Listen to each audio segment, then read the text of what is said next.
Here I am. I have to apologize right out of the gate. I went live this morning on Facebook and said, hey, I've got 2 YouTube channels. This is not the one you go to. This is the one you want to go to. And then when I went live this morning with yellow, orange, and purple, it was still on the old YouTube channel. So I downloaded or uploaded a live video to the other YouTube channel. This is what happens when you have multiple personalities, people. I don't know where I'm at or what day it is. But I will share it on this one. I will share the link from the other one. I apologize. I could give you the excuse for doing it, but rather than that, I'm just going to get going with blue, green, and brown. Again, if you're looking for yellow, orange, and purple, it's on the other YouTube channel. I will share it on here, and I will share it on Facebook. Excuse me. Okay, so am I in the right place now? I don't even know. Actually, what day is it? This is week 4 for me of quarantine.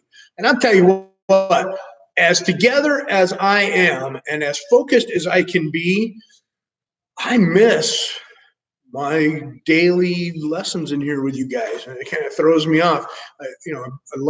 I'm blessed that I got my wife, who's such a wonderful person that I get to spend all that time with. But time is just, I don't know, it's interesting. Okay, so we're going forward. In the yellow belt, you heard me touch on some techniques that were taught to me differently than I teach them. There's a reason for that, and I want to address this for the higher ranks. When you're purple and you start assistant teaching, you're not a teacher, you're an assistant instructor in my school at purple belt, and that depends on your personality. I don't let everybody do that, but I do let some people do it. It really helps their growth when they start to teach. So on this video going forward, what I'd like you to understand is that when I look at blue, green, and brown, I'm going to talk about teaching because they are teaching. So if you're not a part of the school, but you're watching this and you're using this, understand that they become assistant instructors at Purple, and there are some things that I share with them in their growth process that helps them become better teachers. And when you teach, you learn. So you'll hear that in this. Okay, so we're gonna look at Dance of Death for Mr. Clark. We're going to look at Calming the Storm in green, and I know that's a purple belt technique in the LTKKA system, and it comes back around later in a higher rank. But what I've done is I took all of the weapons techniques, most of the weapons, there's still a couple in the lower ranks, the easy ones, and put them in green for green belt. So we've got Calming the Storm we're going to touch on for green, and then we got Flashing Mace for brown. And again, I rearranged the techniques in the chart so that the technique you learn in the Kenpo system appears in the belt before the kata. So for instance, you will learn destructive twins in orange belt, and then in short 3 for purple, you'll have destructive twins. I've done this for a couple of reasons as a teacher. And when you teach, when you learn a Kung Fu form, my experience, when I learned a Kung Fu form, I was not taught the same way that I was taught Kenpo. Kenpo was built for me, this is my experience, as a paint by numbers, do as I do, scientifically proven method of self-defense. They do this, you do this, and it works most of the time. You can make anything work in the right situation. So I understood the movements, every move, and the purpose behind it as I was taught, as I grew up. Right? And you grow up talking about the ranks. When you get to black belt and you start to self-express through the browns and you become a black belt, you start to learn the value of motion way more than I did as a younger student. As a younger student, I was more interested in the perfection of what my Sifu did so that I could make it look and respond like he did. I wanted to breathe, move, speak, strike, everything like Sifu. Okay, as a young kid, young martial artist, that's what I wanted, and that's what I adapted. As I grew to be a teacher and become a black belt, I understood that the movements themselves, and this is part of the design and the teaching of Kenpo, the movements themselves have way more value than just the perceived application at the time of the technique. This is something a lot of people forget, and that's okay, because as you grow, you want to know this is how it works. This is how it's done. The exploration of the multitude of possibilities is awesome for some immediately, for everybody eventually. Okay, in Kung Fu, I would learn a movement and then explore the possibilities of that movement as applications later. It was more important to me to get the exact move and the feeling and the chi, the torque and the pressure or the not pressure, the fluidity, like my Sifu then, my other Sifus, for the Kung Fu form. Then explore the possibilities of application. Well, when we start looking at the Kenpo system and the way I've rearranged the techniques for my instructors, my assistant instructors, learning the technique first, then putting it in the kata, or not, I didn't put it in the kata, then teaching the kata later that it's in, allowed the student to comfortably learn the progression of the kata in an organized, recognizable pattern. They put together the kata based on the self-defense motion, then explore the transitions, and then explode the possibilities of the movement later. That's my teaching for the teachers right now. Rewind it, listen to it again. So again, we're going to go through Dance of Death, Calming the Storm, and Flashing Mace. Dance of Death. As I do this on the floor over here, you're going to be all over the place. You're going to see two different ways. The way that it's taught, and Mr. Clark, you asked about this, in the kata, in the 5, Dance of Death is done straightforward. And it's taught that way in some systems. And I think most of the quote-unquote American Kenpo systems teach it that way, to where the punch comes, it could be boxer's punch or a lunging punch, it doesn't matter. And you block, and you parry or block, depending on how it's taught. I want you to block, because, listen, I know the higher rank you get in my school, we understand it's not absolutely necessary to block all the time. And this is one of those techniques where the block disappears because you can avoid that punch. Just don't make the block happen. Okay, go back to that's what I was talking about.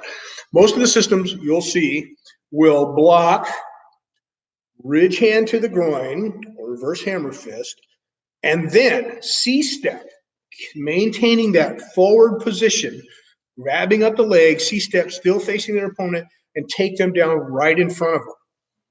There are some major issues and problems in doing that. The step that I'm going to show you that I teach at lower rank, that's not done in the kata, in the 5. Why I keep the 5 the same way Grandmaster Rory Tatum taught me. I want the 5 to exist the way he teaches it exactly. So we keep it the same. But you'll see the step that I use that works no matter how big or tall you are and how big or tall your opponent is. Okay, so let's do Dance of Death. And Mr. Clark, the reason it shows up twice in your belts is that reason. Okay, so Dance of Death. Right lunging punch. So this is my right hand, this is my left hand. Right lunging punch comes from this side. As you step in and block, the ridge hand to the groin, boom, right here. Now, if it's a lunging punch, their right foot is here and I'm on the outside. They step to their right, I step to the outside. If I want to take them down, and I do it the way we were just talking, which is this way, that's the kata, it's not going to work. I'm going to pull that foot right up into me. If it's a boxer's punch, which means their right foot is back, and they throw it off their back hand, so they throw that punch, I block it, their right foot is back there, their left foot is here, and I hit the groin, their left foot's here, remember, their back, the right foot's there. I scoop up that leg and then try to knock them down here. Let's look at what's taking place. Hope you're following me.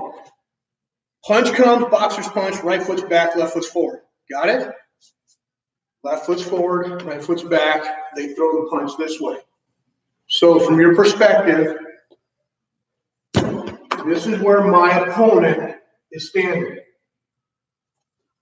Okay, I block the punch. I hit the groin. Where are they? Their right hand, I block it, it's right here. If they haven't pulled it back because I'm fast, it's still here. I hit the groin. Where are they? They're bent over now, right on top. Their head's probably right here. Okay?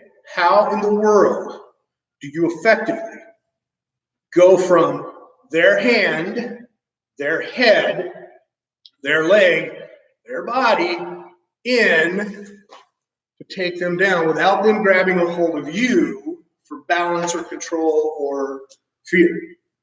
80% of the time, that person's going to grab onto you in fear of falling down. That's what happens when people start to fall. They grab for some type of control of themselves, if not you. So I have a problem with that. So rather than block, hit, and here's my opponent, and the technique's written, I have to go this way to take it down. In some situations, we do it against a lunging punch. If it's a boxer's punch, there's a lot of other things that you can do at this point. But if you're going to do dance of death, you block. And if it's a boxer's punch and you hit, I want that elbow to come first, not second. Then gather up that leg and take it down. That's how we explain the kata. So block, boxer's punch, hit. I want that elbow to come up first. I want you to control this arm before you reach for that leg. Stick this forearm in their throat and push them to the ground. The way we do it otherwise. Block, this is a lunging punch. Right foot's forward. Ridge hand to the groin. Gather that foot. Step in between their legs and back around into a twist stance. Pull that leg up under your armpit. Elbow to take them down, back level, chop, throw them over, stomp, back, chop, scoop kick, and finish your dance. Okay? Good. Moving on. I'm head and shoulders above the normal, right? Calming the storm. Bless his heart, he's got no arms. But we're going to do the technique. I have a simple rule for all weapons techniques. So, green belts, you know this. If you're working on calming the storm, do not forget to take the weapon away. They brought the weapon for you. Do not leave it in their hands. Take it away. If you cannot stop or control the weapon, shut the computer down. Did you hear it? That's the rule. That's how it works. If you cannot control the weapon, don't chase it, especially if it's a knife. Give me the knife, give me the knife, give me the knife. Shut the computer down. If you get cut or stabbed once, how you recover from that is built on your training, right? Your fitness, your health, your fortitude. Shut the computer down. If you can control the weapon, that's your first option. In calming the storm, there are Mary Had a Little Lamb sections of this technique that I like. Stepping into an attack, into a weapon, I like that. I like getting in and taking the advantage of the weapon away. What's the advantage of a club? Distance. If you move back, which is a natural, somebody goes to swing, it's natural to move away, unless you've trained yourself otherwise. If they catch you off guard, I can almost guarantee 80% of the time you're going to back away from what's coming at you. That gives them an advantage. They have distance on you. If you close distance, you take away the advantage. Makes sense? So calming the storm is not a bad technique. I'm going to turn my back to you. When they swing, right roundhouse club attack.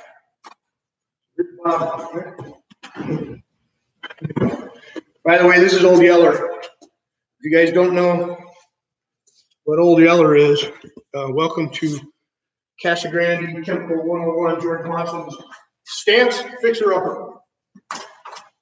All right, so he goes to swing, calming the storm. I'm going to step in, and when I step in, I want the strike to go right to the chin and face, and I want to push him back, elongating his base. Okay, we're going to take away his depth.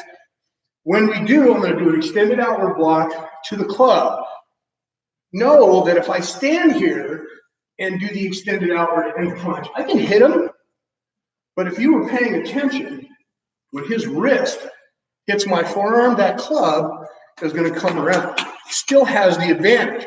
So I want to step in and dissect that circle before the apex and push his head back. Now, if you put a club in your hand and lean your head back and try to swing it effectively, you'll find out why this works so well. Okay? So you step in and you hit and you block. Let's go this way. All right.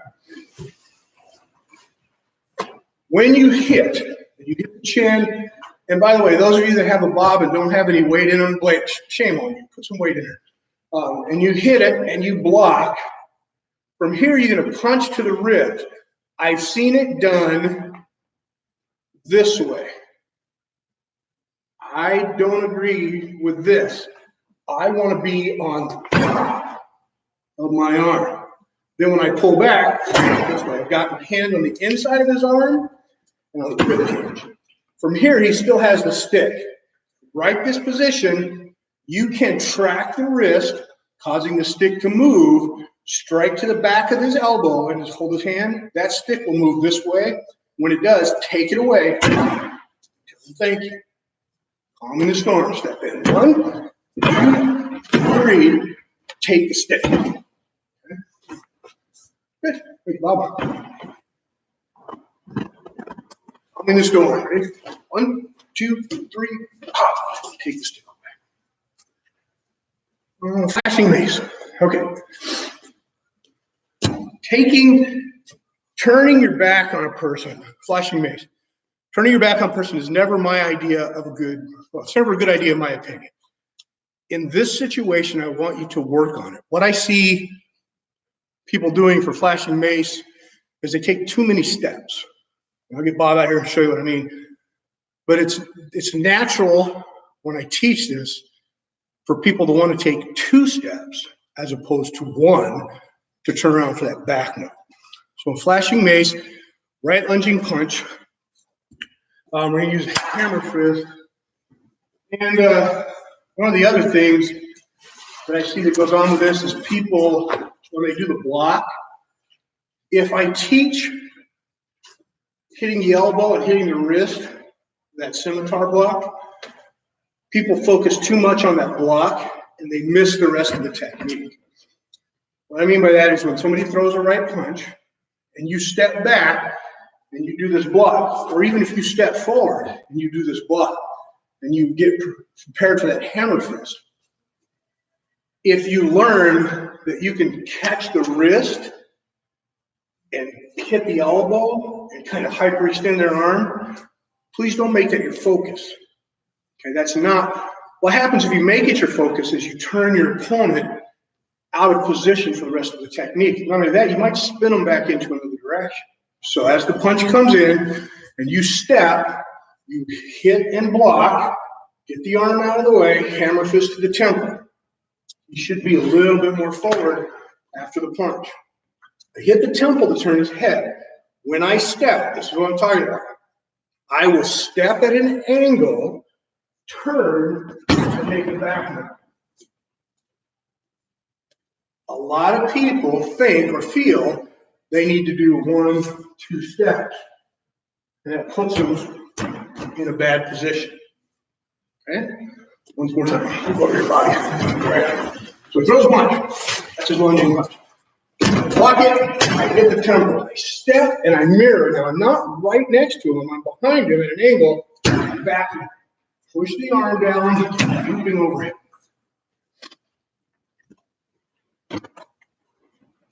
Facing you. Right lunging punch. Step in. Hit the temple. I'm not going to step to 6 o'clock. I'm going to step to 7:30. 4:30. It's his 6. Let's go to mine. That's 10:30. You'll see in a minute. My 10:30, his 4:30. I step, and I back up. Pin the arm, hold it to the body, looping overhead. From that, if you want the extension, you sweep back knuckle, and you take them down. I'll face this way. I'm the center of the universal pattern. Center of the universe. He punches. I block, I hit the tempo, I step, my 1030, back to push the arm down, pin it, looping overhead back knuckle.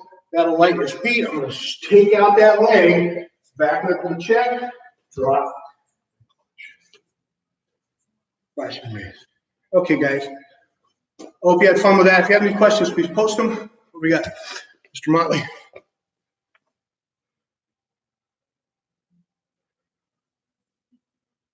Grandmaster Parker. Mr. Motley, here's what I read.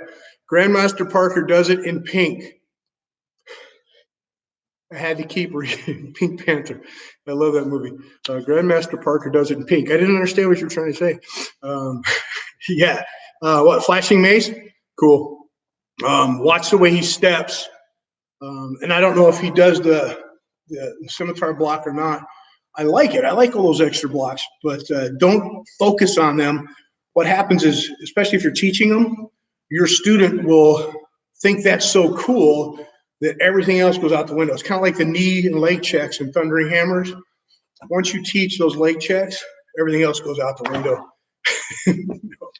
All right, so that is blue, green, and brown. Dance of Death, Calming the Storm, and Flashing Mace. I'll come back. We'll do black belt.